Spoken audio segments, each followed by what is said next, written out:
कहानी की शुरुआत सुनसान रेगिस्तान से शुरू होती है। यहाँ जॉय नाम की एक खूबसूरत सी लड़की किसी लिफ्ट का इंतजार कर रही थी। काफी इंतजार करने के बाद उसे एक ट्रक नजर आता है। जॉय के लिफ्ट मांगने पर वो रुक जाता है और जॉय उसमें सवार होकर आगे बढ़ने लगती है। ट्रक ड्राइवर पहले उसे अपने बारे में बताता है और फिर जॉय से उसके बारे में पूछता है। जॉय अपनी टांगे फैलाते हुए कहती है कि मैं अपने बाप के घर जा रही हूँ। उसका गोरा बदन देखकर ड्राइवर उसकी टांगे सहलाने लगा, जिस पर जॉय उसे कुछ नहीं कहती। आदमी समझ गया कि इसकी गुफा में बेहद आग है, क्योंकि जैसे जैसे उसका हाथ आगे जा रहा था जॉय को मजा आ रहा था। अब ड्राइवर पहले ट्रक को साइड पर रोकता है और फिर जॉय के करीब जाने लगता है, लेकिन जॉय उसे रोककर खुद ही उसके कपड़े खोलने लगती है। कपड़ों के बाद जैसे ही वो उसके बूट उतारने लगी तो अचानक वो उसके बूट और अपना सामान लेकर वहाँ से भाग जाती है। थोड़ी दूर आने पर जॉय को एक घर दिखता है, जिसके बाद वो उस घर की तरफ बढ़ने लगी। इस घर में कोई नहीं था, इसलिए वो बाहर ही बैठ गई। कुछ देर बाद जब घर का मालिक विलियम अपने घर आया तो घर के बाहर बैठी जॉय को देखकर पहले तो वो हैरान होता है और फिर उससे पूछता है कि तुम कौन हो और यहाँ क्या करने आई हो। मगर जॉय उसकी किसी भी बात का सही से जवाब नहीं देती और उसे गर्म करने लगती है। विलियम उसकी तरफ ध्यान न देकर अपने काम करने लगा और जॉय उसके पीछे पीछे घूमकर उसे रिझाने लगी। इसी बीच वो विलियम से उसके परिवार के बारे में पूछती है। विलियम बताता है कि मेरी बीवी कई साल पहले मुझे छोड़कर रायन नाम के बंदे के साथ भाग गई थी और जाते वक्त वो मेरी दोनों बेटियों को भी साथ ही ले गई थी। तब से मैं यहाँ अकेला ही रहता हूँ। जॉय की हरकतें देखकर विलियम उसे चेतावनी देता है कि ऐसी हरकतें करने से उसके साथ कुछ भी गलत हो सकता है, लेकिन जॉय का कहना था कि जब तक वो नहीं चाहेगी तब तक उसके साथ कुछ गलत नहीं हो सकता। अब विलियम को उस पर गुस्सा आने लगा था और तभी जॉय अपना सामान उठाकर कहती है कि मैं तुम्हारी बेटी हूँ और तुम्हारे साथ रहने आई हूँ। ये सुनकर विलियम हैरान हो गया, क्योंकि उसने जॉय को तब देखा था जब वो बहुत छोटी थी। रात को जब वो दोनों खाना खा रहे थे तो जॉय उसे बताती है कि मेरी माँ की तबीयत ठीक नहीं रहती, क्योंकि मैं छोटी उम्र में ही माँ बन चुकी हूँ। विलियम के पूछने पर वो उसे पूरी बात बताती है कि मैं रियो नाम के अमीर लड़के से प्यार करती हूँ, लेकिन जब से मैं माँ बनी हूँ वो एक बार भी हमसे मिलने नहीं आया, इसलिए मैं परेशान होकर अपने बेटे को अपनी माँ के पास छोड़कर भाग आई। ये सुनकर विलियम को बेहद बुरा लगने लगा। वो जॉय से पूछता है कि अब तुम कहाँ जाने वाली हो। जॉय बताती है कि मैं यहीं तुम्हारे साथ ही रहूंगी। विलियम उसे अपने साथ रखने से मना कर देता है, जिसके बाद जॉय उसके गले लगकर रोने लगती है। जॉय को रोती देखकर वो उसे एक रात के लिए रखने को मान गया। रात को सोने से पहले जब जॉय अपने कपड़े बदल रही थी तो विलियम की नजर उस पर पड़ जाती है। अगली सुबह विलियम जब जॉय को जगाने लगता है तो उसे वो कहीं नजर नहीं आती। वो जब घर के बाहर देखता है तो उसे जॉय सिल्वर माइन के बाहर खड़ी दिखती है। वो जल्दी जल्दी उसके पास आकर उसे वहाँ से चलने को कहता है, क्योंकि विलियम इस माइन का गार्ड था। घर चलने की बात सुनकर जॉय कहने लगी कि अगर हम इस माइन से सिल्वर निकालकर बेच दें तो हम रातों रात अमीर हो सकते हैं, लेकिन विलियम ऐसा करने से साफ साफ मना कर देता है। जॉय गुस्से में आकर उसे बताती है कि इस माइन के मालिक का बेटा ही मेरा लवर था, जो मुझे माँ बनाकर भाग गया, इसलिए इस माइन पर मेरा भी हक है और मैं जितनी चाहूँ उतनी सिल्वर निकाल सकती हूँ। जॉय की बातें सुनकर विलियम के होश उड़ गए। उसे समझ नहीं आ रहा था कि वो जॉय से क्या कहे, इसलिए वो उसे चर्च ले आता है ताकि फादर की बातें सुनकर जॉय का दिमाग शांत हो जाए। मगर फादर जॉय की कहानी ही सभी को सुनाने लगता है, जो जॉय को बिल्कुल अच्छा नहीं लगता और वो नाराज होकर वहाँ से भाग जाती है। विलियम उसे रोकने की कोशिश तो करता है, लेकिन वो नहीं रुकती। वो पूरा दिन घर नहीं लौटती, जिस कारण विलियम को उसकी चिंता होने लगी। अगली सुबह जॉय जब घर आती है तो विलियम उससे पूछता है कि तुम कहाँ पर थी। जॉय उसे कुछ भी सही से नहीं बताती और उसकी बातों से विलियम समझ जाता है कि जॉय किसी से अपनी गुफा में धमाके करवा कर आई है। अपनी प्यासी बेटी की गर्मी देखकर वो उसे अपने पास रखने को मान जाता है और साथ ही माइन से सिल्वर निकालने को भी मान जाता है। विलियम आगे कहता है कि अगर तुम्हें कुछ भी चाहिए तो मुझसे कहो, मैं तुम्हारी हर इच्छा पूरी करूंगा। ये सुनकर जॉय को बेहद अच्छा लगता है। वो चाहती थी कि विलियम उसकी गुफा में धमाके करे, लेकिन विलियम उसे सोने को कहकर चला जाता है। अगले दिन वो दोनों माइन में जाकर पूरा दिन खुदाई करते हैं, लेकिन दोनों के हाथ कुछ नहीं लगता। पूरा दिन काम करने से जॉय काफी थक गई थी, इसलिए वो विलियम के सामने ही कपड़े उतारकर नहाने लगती है। उसे देखकर विलियम को कुछ कुछ होने लगा था, लेकिन वो खुद पर काबू रखता है और तभी जॉय उसे अपनी पीठ पर साबुन लगाने को कहती है। विलियम को ना चाहते हुए भी उसकी बात माननी पड़ी और साबुन लगाते लगाते उसके हाथ जॉय के तरबूजों पर पहुंच जाते हैं। विलियम कई सालों से अकेला था, इसलिए जॉय को छूते ही वो गर्म होने लगा, जबकि जॉय तो पहले से ही बेहद प्यासी थी। विलियम का छूना जॉय को बहुत अच्छा लग रहा था, जबकि विलियम खुद को रोककर उससे दूर हो जाता है। अगले दिन जब ये लोग माइन में खुदाई करते हैं तो इन्हें काफी चांदी मिलती है, जिसे बेचकर दोनों एक बार में आकर दारू पीने लगते हैं। जॉय को यहाँ एक लड़का पसंद आ गया था, इसलिए वो उसके साथ जाने लगी। जब विलियम उसे रोकने लगा तो जॉय उससे कहती है कि मुझे कुछ ऐसा चाहिए जो तुम मुझे देना नहीं चाहते, इसलिए मैं इसके साथ जा रही हूँ। ये सुनकर विलियम समझ गया कि जॉय क्या चाहती है। अब विलियम अपनी बेटी को रोकने के लिए उससे कहता है कि तुम जैसा कहोगी मैं वैसा ही करूँगा। अपने बाप की बात सुनकर जॉय लड़के के साथ जाने से मना कर देती है, जिसके बाद साला लड़का गुस्से में आकर विलियम की धुलाई करने लग गया। विलियम को लड़ते देख जॉय भी उसकी मदद करने आ गई, जिसके बाद विलियम लड़के की अच्छे से धुलाई करता है। अब घर आते वक्त जॉय बेहद खुश थी, क्योंकि आज उसे वो मिलने वाला था जो वो काफी समय से चाहती थी। लेकिन जैसे ही वो घर पहुंचते हैं तो वहाँ पर जॉय की बहन रीना उसका इंतजार कर रही थी। दोनों बहनें एक दूसरे से मिलकर बेहद खुश होती हैं। रीना जॉय के बेटे को भी लेकर आई थी, मगर विलियम को ये सब बिल्कुल अच्छा नहीं लगता।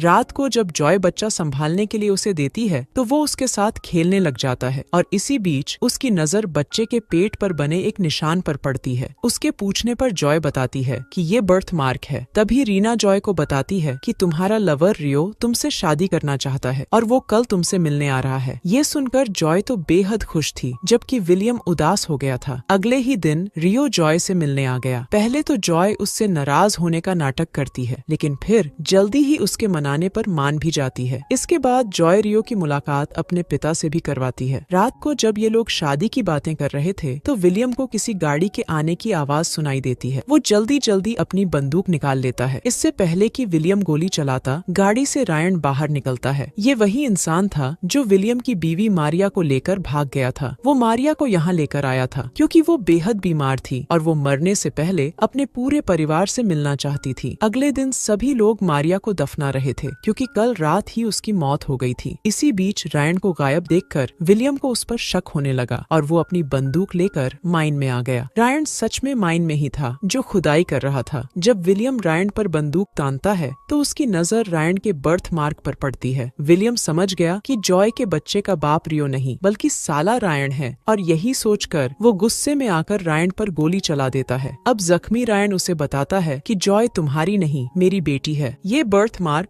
हमारे खानदान के हर लड़के पर होता है। जॉय लड़की है, इसीलिए उस पर बर्थ मार्क नहीं है, लेकिन उसके बच्चे पर है क्योंकि वो एक लड़का है। सच्चाई जानकर विलियम को इतना गुस्सा आता है कि वो साले रायन को जान से मारकर वहीं पर दफन कर देता है। इसके बाद वो रियो के घर आकर उसके पेरेंट्स से मिलता है और उन्हें बताता है कि जॉय का बच्चा रियो का नहीं बल्कि रायन का है, क्योंकि उन दोनों पर सेम बर्थ मार्क है। ये सुनकर रियो को झटका लगता है और वो जॉय से शादी करने से मना कर देता है। असल में विलियम ने जानबूझकर झूठ बोला था, क्योंकि उसे जॉय से प्यार हो गया था और वो उसे किसी और के साथ नहीं देख सकता था। अगले दिन जॉय पूरा दिन रियो का इंतजार करती रही, लेकिन वो नहीं आता। रियो के न आने से जॉय बेहद गुस्से में थी और उसे गुस्से में देखकर विलियम उससे कहता है कि हम रियो से इसका बदला लेंगे, हम उसकी माइन से सारी चांदी निकाल लेंगे। जॉय को भी उसकी बात अच्छी लगी, जिसके बाद वो दोनों माइन की तरफ निकल पड़े। दोनों जब ऊपर जा रहे थे तो जॉय नीचे गिर जाती है। जब विलियम उसे उठाने की कोशिश करता है तो जॉय उसे किस कर लेती है और गांव का एक आदमी उन दोनों को साथ में देख लेता है। कुछ देर बाद दोनों माइन में आकर पहले एक दूसरे का पानी निकालते हैं और फिर माइन से चांदी निकालने लगते हैं। इसी बीच वहाँ पर पुलिस आ जाती है। पुलिस इन दोनों को पकड़ने आई थी, क्योंकि बाप बेटी होने के बावजूद इन दोनों ने एक दूसरे को किस किया था, जो कानून की नजर में बहुत बड़ा अपराध है। थोड़ी ही देर बाद दोनों को कोर्ट में पेश किया जाता है। दोनों के रिश्ते के बारे में जानकर जज विलियम को 10 साल की सजा सुना देता है। ये सुनकर जॉय सबको बताती है कि हम दोनों में जो कुछ भी हुआ था उसमें मेरी पूरी मर्जी थी। इससे पहले कि जज कुछ कहता, तभी विलियम कहता है कि जॉय मेरी बेटी नहीं है बल्कि मेरी बीवी के लवर रायन की बेटी है। ये बात साबित करने के लिए वो जज को जॉय के बच्चे का बर्थ मार्क दिखाता है और वैसा ही मार्क रायन के भाई के पेट पर भी था। ये देखकर जज को विलियम की बात पर यकीन हो जाता है और वो उनके रिश्ते को मंजूरी दे देता है। दोनों जब कोर्ट से बाहर आते हैं तो वहाँ रीना के साथ साथ रियो भी इनका इंतजार कर रहा था। वो जॉय को बताता है कि विलियम ने मेरे घर आकर कहा था कि ये मेरा बच्चा नहीं है, इसीलिए मैं उस दिन नहीं आया था। ये सुनकर जॉय समझ जाती है कि विलियम ये सब कुछ उसे पाने के लिए कर रहा था। वो विलियम के पास आकर कहती है कि मैं भी तुमसे बेहद प्यार करती हूँ, लेकिन मेरे बच्चे की अच्छी जिंदगी के लिए यही अच्छा है कि मैं रियो से शादी कर लूं। विलियम को भी उसकी बात सही लगती है। वो जॉय को रियो के साथ भेज देता है और इसी के साथ इस कहानी का यही अंत